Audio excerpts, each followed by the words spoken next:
सभी पत्रकार बंधुओं को नमस्कार। आज की ये प्रेस वार्ता एक बहुत ही महत्वपूर्ण बिंदु पे की जा रही है। आप सभी लोगों को ज्ञात होगा कि कलकत्ता हाई कोर्ट ने जो पश्चिम बंगाल में चुनाव के परिणाम आने के बाद हिंसा हुई थी, उस पे एक अहम फैसला दिया है। ये जो फैसला है, ये 5 न्यायाधीशों की खंडपीठ ने दिया है। ये इसलिए और महत्वपूर्ण हो जाता है। और इसमें एक विशेष बात और भी है कि 5 जजेस ने कलकत्ता हाई कोर्ट के एक मत से कहा है कि जो निर्दोष नागरिक पश्चिम बंगाल के जिन्होंने उत्पीड़न सहा, जिनके परिवारजनों को मार दिया गया, वो महिला जिन्होंने अपनी अस्मिता खोई है, उनको इंसाफ मिलना चाहिए। और ये इंसाफ एक निष्पक्ष जांच के बाद ही संभव है। और इसीलिए 5 न्यायाधीशों ने यह फैसला किया है, जितने भी प्रकरण हुए हैं हत्या को लेके, महिलाओं के खिलाफ जो हिंसा हुई है, दुराचार के मामले हैं, उसमें सीबीआई जांच आवश्यक हो जाती है। जो अहम बिंदु हैं वो मैं आपके समक्ष अभी रखूंगा, लेकिन ये फैसला इतना अहम है कि कुछ अहम बातें मैं आपके समक्ष दोहरा रहा हूं। ये 5 न्यायाधीशों की खंडपीठ थी। 5 ने एक मत से कहा है कि सीबीआई जांच की आवश्यकता है। और तीसरा अहम बिंदु यह है कि ये जो जांच है, हत्या के मामले जो हुए हैं पश्चिम बंगाल में, जो दुराचार के मामले हैं और जो आपराधिक कृत्य हैं महिलाओं के खिलाफ, ये सीबीआई जांच कोर्ट मॉनिटर्ड भी होगी, court monitored probe.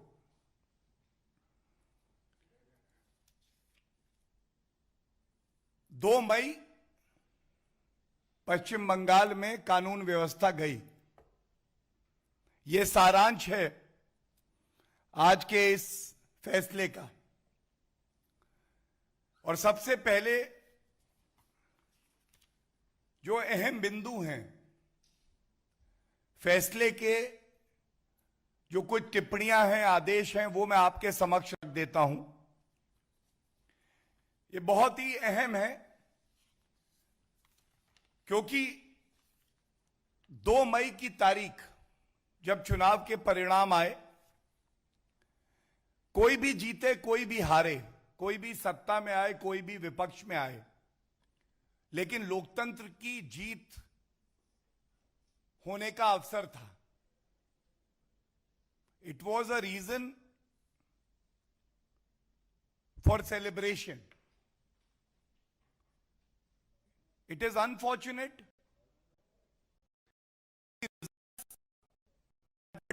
on the second of हत्या करेंगे, दुराचार करेंगे, और वो हमारा भाई बहन, उनका परिजन, कानून में आस्था रखने वाला नागरिक जब पुलिस स्टेशन जाता है और वो चाहता है उसकी कंप्लेंट लिखी जाए, और जो सर्वोच्च न्यायालय कहता है कि अगर संज्ञेय अपराध है तो पुलिस के पास सिर्फ एक ही रास्ता है, एफआईआर दर्ज करने का।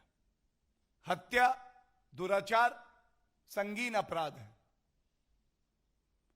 उनकी एफआईआर भी नहीं लिखी जाती है और साथ में उनको धमकाया जाता है। ये जजमेंट आज कहता है, ये आज हाई कोर्ट कहता है। number of cases of murder are sought to be claimed as natural death without recording FIRs and the investigations of cases as per procedure established by law. हत्या हो गई, हत्या का ये जो कृत्य है इसे आप नहीं रोक पाई। आप मुख्यमंत्री थी ममता बनर्जी जी, लेकिन जो इंसाफ दिलाने की आपकी जिम्मेदारी थी आप उसमें भी विफल रही। और ऐसा इसलिए है कि पश्चिम बंगाल वो प्रदेश बन गया है जहां वर्दी का इस्तेमाल किया जाता है अपनी राजनीतिक महत्वाकांक्षाओं की पूर्ति के लिए। वर्दी जनता की सबसे बड़ी रक्षक होती है। टैक्स पेयर के रुपए से वेतन मिलता है। संविधान को पालन करते हुए अपनी जिम्मेदारी का निर्वहन करने का उनका दायित्व है। लेकिन ममता बनर्जी के और ही मंसूबे थे। Number of persons are alleging that they were forced to leave their houses and villages and had not been able to come back because of threat. अगर आप ममता बनर्जी के समर्थक नहीं हैं तो आज उनकी कुंठित मानसिकता यह है कि आपको पश्चिम बंगाल में रहने का कोई हक नहीं। और जो अब मैं पढ़ने जा रहा हूं ये बड़ी ही पीड़ा से पढ़ रहा हूं। In number of cases pertaining to murder, rape and other crime against women, the cases are sought to be closed without registration of FIRs or no response given to the committee, apparently to favor the accused. बिना FIR दर्ज कराए मामले को रफा दफा कर दिया जाता है क्योंकि ममता बनर्जी अपराधियों के साथ खड़ा होना ज्यादा पसंद करती हैं। इसी तरह से और भी कई ऑब्जर्वेशंस हैं। जितनी बातें इस जजमेंट में आई हैं इसका संज्ञान लेने के बाद कलकत्ता हाईकोर्ट ने जो निर्देश दिए हैं वो मैं आपके समक्ष रख देता हूं। बहुत ही महत्वपूर्ण है। पहला निर्देश ये दिया है, all the cases where as per the report of the committee. ये कमिटी उच्च न्यायालय के आदेशों के बाद ही बनी थी। नेशनल ह्यूमन राइट कमीशन ने भी अपनी एक रिपोर्ट पेश करी थी और हाई कोर्ट ने कहा है the allegations are about murder of a person and crime against women regarding rape, attempt to rape shall be referred to CBI for investigation. The committee, NHRC, any other commission or authority and the state shall immediately hand over the entire record of the cases entrusted to the CBI for investigation. CBI जांच करेगी और जो सारा record है, जो evidence अभी तक इकट्ठा किया गया है, वो सब सीबीआई को दे दिया जाएगा। एक स्पेशल इन्वेस्टिगेशन टीम और बना दी गई है जो और हिंसा के मामले हैं, हत्या और महिलाओं के खिलाफ जो अपराध हुए उसके अलावा, तो वो भी प्रोब किए जाएंगे और सुप्रीम कोर्ट के रिटायर्ड जज के तत्वाधान में यह किया जाएगा।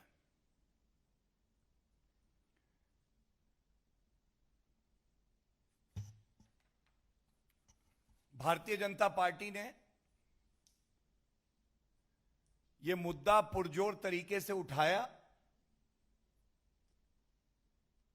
हमारी पार्टी के राष्ट्रीय अध्यक्ष श्री जेपी नड्डा जी जब यह हिंसा की खबरें आई तो खुद पश्चिम बंगाल गए और भारतीय जनता पार्टी का मकसद केवल एक था कि ये जो पीड़ित परिवार हैं, ये जो महिलाएं हैं जिनकी अस्मिता के साथ खिलवाड़ हुआ है, भारतीय जनता पार्टी प्रतिबद्ध थी कि उनको इंसाफ मिले और हमारी ये भी मांग रही थी, कुछ ऐसे पीड़ित परिवार भी हैं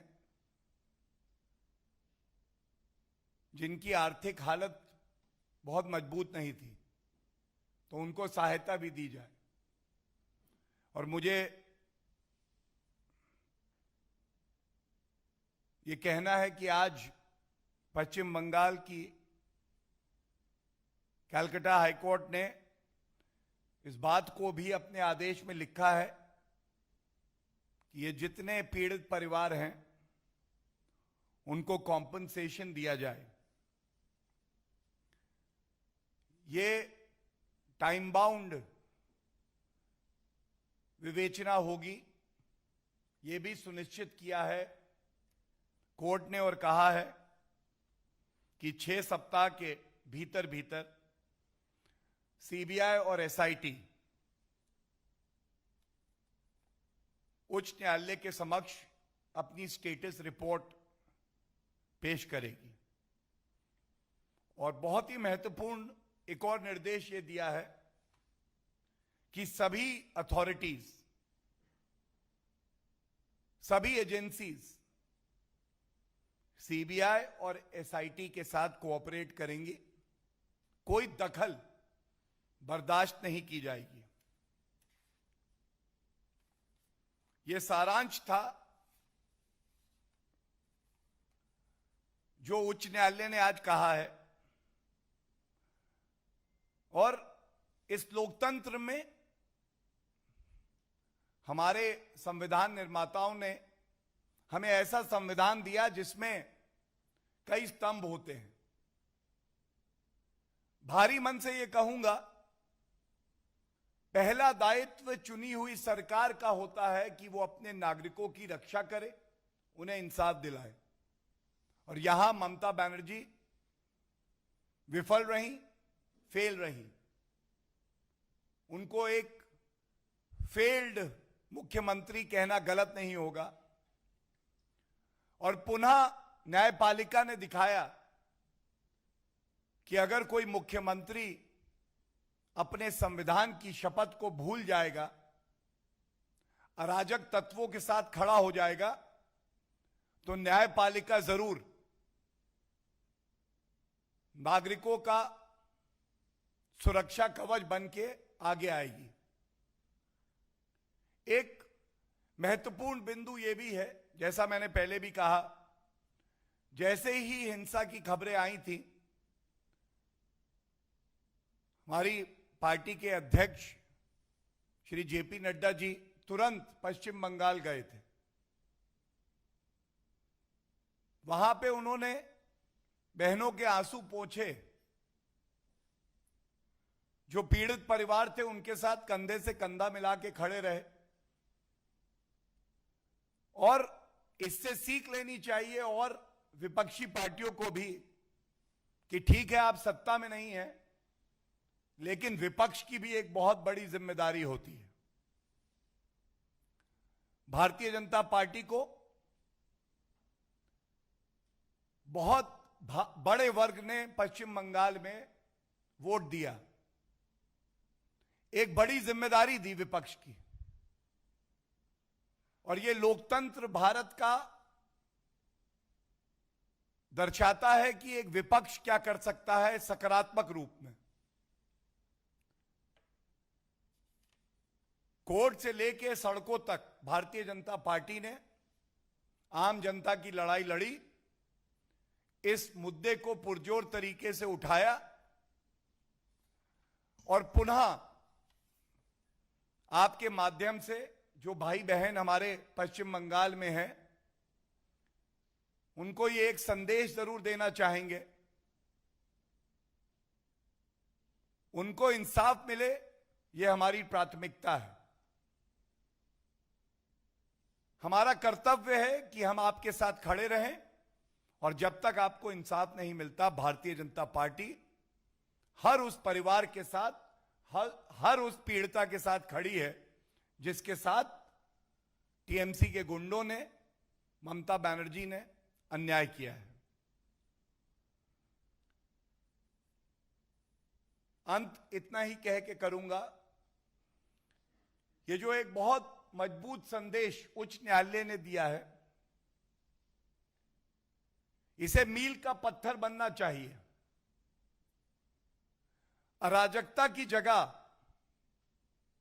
भारत में, पश्चिम बंगाल में या किसी भी प्रदेश में नहीं है, और एक मुख्यमंत्री को अपनी शपथ को याद रखते हुए यह ध्यान रखना चाहिए कि एक नागरिक का यह संवैधानिक अधिकार है, कानूनी अधिकार है कि वो किसी भी पार्टी, किसी भी विचारधारा के लिए वोट कर सकता है।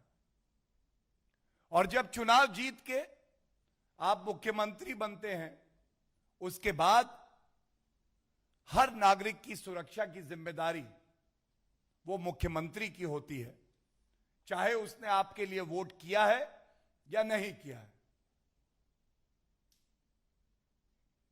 आत्मचिंतन का यह समय है और इस आशा से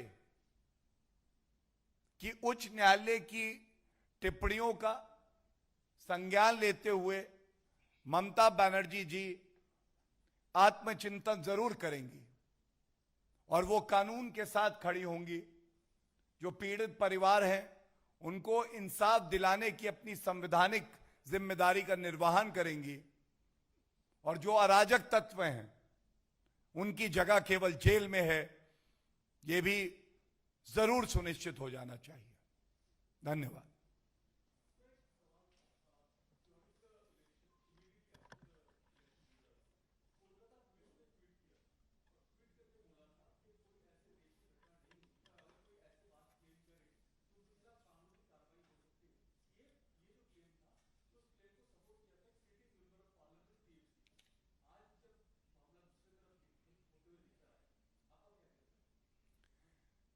देखिए, मैं इतना ही कहूंगा, आज ये मायने नहीं रखता कि टीएमसी के सांसद क्या कहते हैं, ममता बनर्जी जी क्या कहती हैं।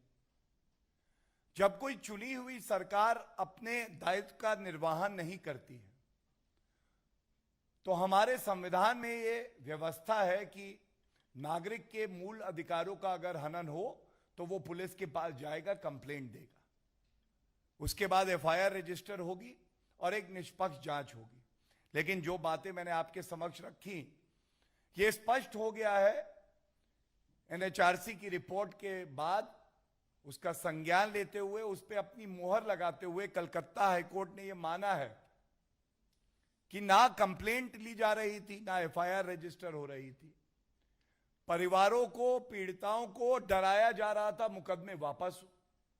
यह भी बात स्पष्ट हो गई कि अपराधियों को संरक्षण कोई दे रहा था तो वो खुद सरकार थी। यह भी स्पष्ट हो गई कि प्रथम दृष्टया, बड़ी जिम्मेदारी से कह रहा हूं, प्रथम दृष्टया जो लोग आरोपी पाए गए हैं, subject to investigation by the SIT and the CBI, वो रूलिंग पार्टी के थे। और आज जब एक संवैधानिक संस्था उच्च न्यायालय ने बहुत गहराई से अध्ययन करने के बाद कुछ निर्देश दिए हैं, उसका सम्मान होना चाहिए। आज लॉ ऑफ द लैंड यही है। और मैं इतना ही कहूंगा, बहुत सी चीजें कानूनी प्रक्रिया से ठीक की जा सकती हैं, लेकिन उस महिला की अस्मिता वापस नहीं आएगी। जिस परिवार ने अपना परिजन खो दिया है, उसके प्राण वापस नहीं आएंगे। ये किसकी विफलता है? किसके मुंह पे ये कालक है? ये मुख्यमंत्री ममता बनर्जी के लिए आत्मचिंतन का समय है। धन्यवाद।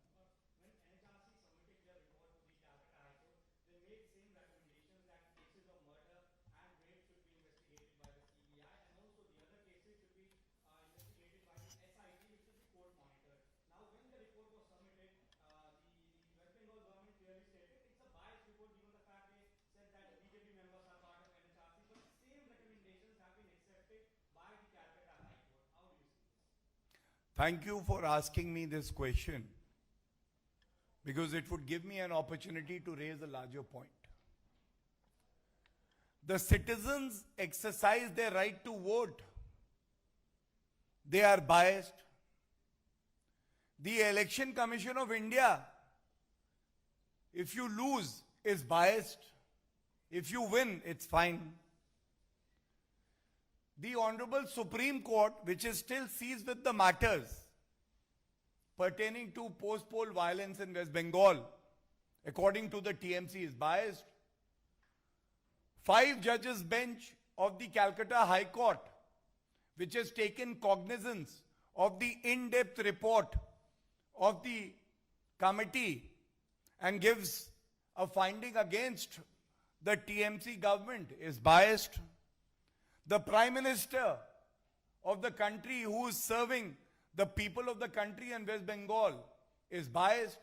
The Bharatiya Janata Party, which is raising the issues which concern the common people of West Bengal, is again biased. The question is, who do you trust? If you do not trust the constitutional authorities of the country, the judicial system of the country, the citizens of West Bengal, then you have no right to govern the state. Anyone else?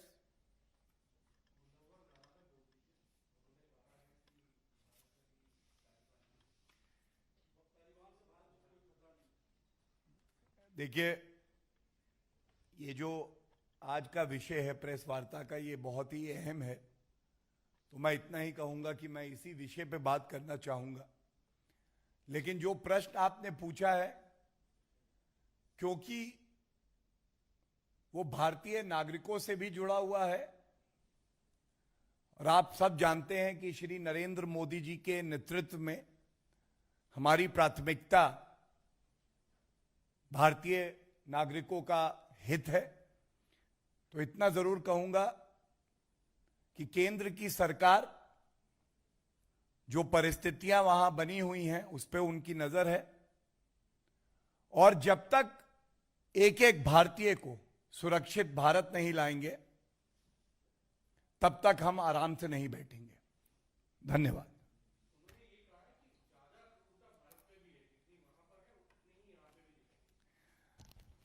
ये वो समय है जब हमें अपनी जिम्मेदारी का एहसास होना चाहिए, और सरकार के साथ जब हर नागरिक खड़ा हो सकता है, तो ऐसे लोग भी हो सकते हैं जो नहीं चाहते कि हमारे नागरिक सुरक्षित भारत वापस आए।